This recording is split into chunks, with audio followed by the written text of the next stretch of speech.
அஸ்ஸலாமு அலைக்கும் வரஹ்மத்துல்லாஹி வதஆலா பரகாத்துஹு. நம்ம இப்போ என்ன பார்க்க போகிறோன்னா, ரொம்பவே டேஸ்டியான நல்ல ஸ்பைசஸ் போட்டு நல்லா வெஜிடபிள்ஸ்லாம் போட்டு சேமியா கிச்சடி எப்படி செய்கிறதுங்கிறத பார்க்க போகிறோம். வாங்க வீடியோக்குள்ளே போகலாம். நம்ம சேனலுக்கு ஒரு லைக் பண்ணிக்கோங்க. சப்ஸ்கிரைப் பண்ணாமல் இருக்கிறவங்க சப்ஸ்கிரைப் பண்ணிக்கோங்க. வாங்க பார்க்கலாம். உங்களுக்கு வேறு வீடியோ வேணுனாலும் கமெண்ட் பண்ணுங்கள். ஃபஸ்ட்டு அடுப்பை ஆன் பண்ணி பாத்திரத்தை வச்சுக்கோங்க. வச்சுக்கிட்டு எண்ணெய் ஊற்றுறத நான் எடுக்கலை வீடியோ. எண்ணெய் ஊற்றிக்கிட்டு நல்லா வெங்காயம் ஒரு 4 வெங்காயம் பெரிய வெங்காயம் கட் பண்ணி வச்சுருக்கேன். அந்த 4 வெங்காயம் போட்டுக்கிறேன். நல்லா போட்டுட்டு வதக்கிக்க வேண்டியது. நல்லா வதக்கிக்கோங்க. இது நல்லாவே டேஸ்ட்டாக இருக்கும். நல்லா ஒரு ஸ்பைசஸோடு இருக்கிறது. காரம் வேணும்னா கம்மி பண்ணிக்கலாம். நல்லா கொஞ்சம் கோல்டன் ப்ரௌன் வர்ற அளவுக்கு வதக்கிக்கோங்க.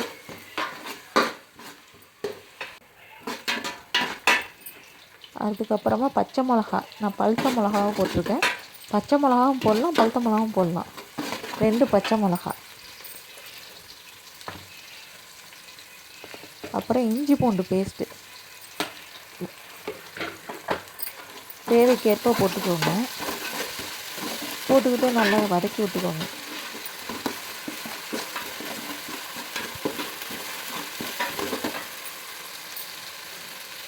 நல்லா வதக்கி விடுங்க. அப்புறம் அடி பிடிக்கும், பார்த்துக்கோங்க. ஏன்னா இஞ்சி பூண்டு போட்டோன்னே எப்பயுமே எந்த பொருளுமே அடி பிடிக்க ஆரம்பிச்சிடும். அதுக்காக தக்காளியை குட்டி குட்டியாக கட் பண்ணி வச்சுக்கோங்க.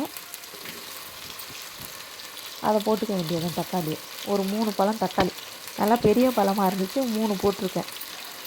நல்லா தக்காளியை போட்டு நல்லா வதக்கி விட்டுக்கணும்.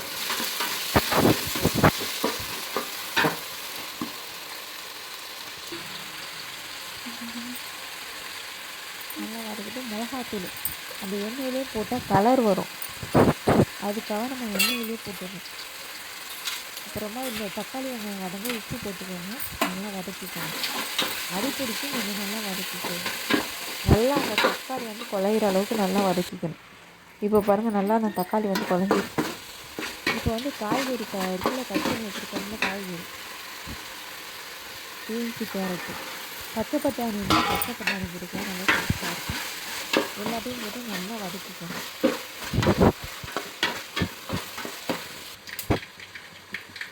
மஞ்சத்தூள் கலருக்காக கொஞ்சம் மஞ்சத்தூள் போட்டுக்கோங்க.